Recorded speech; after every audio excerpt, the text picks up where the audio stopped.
Can your guy be fresh like this? Clear road, you don't be. Oh, yeah, politics, who did check up?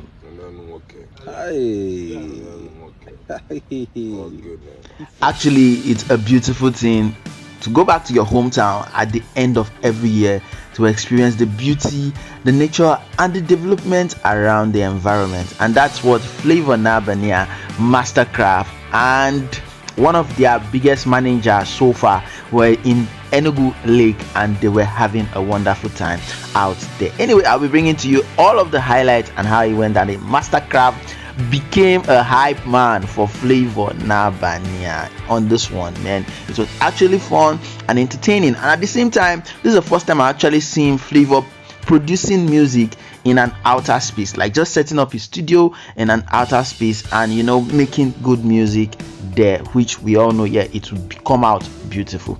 Anyway guys, without wasting much of your time, if you're new here, please consider subscribing. Don't forget to drop a comment, because we value your thoughts here on the channel, and as well, enjoy the video.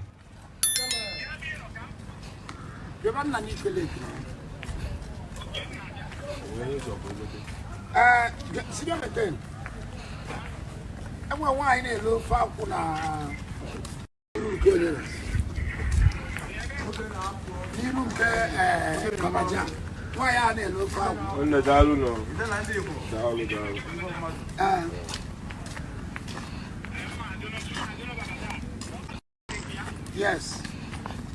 I'm going we go to 3 plates. Take away. Okay, but I'm just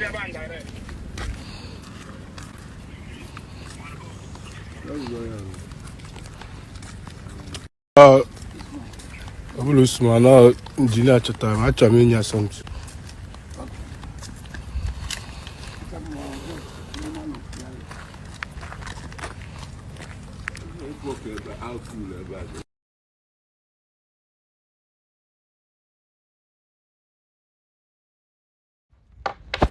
Boy. Yeah, already know. Can your guy be fresh like this? Clear road, you don't be. Oh, yeah, politics, who did check up?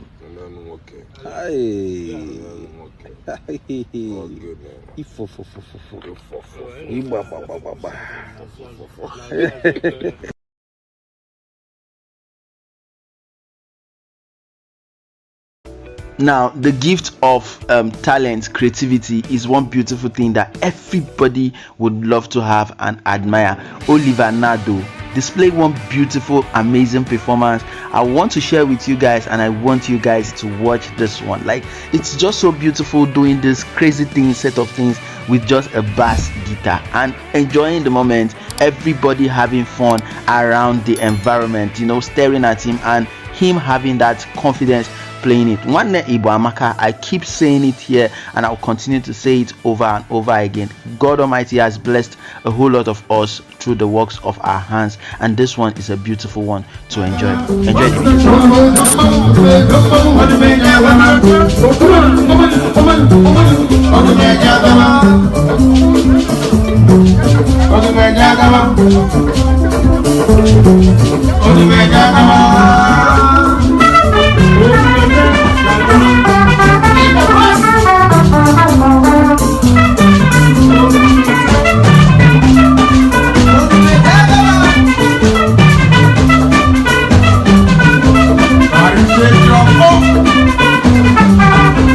Oh!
of the numerous shows during the Ember period. I'm talking about the December that we just concluded.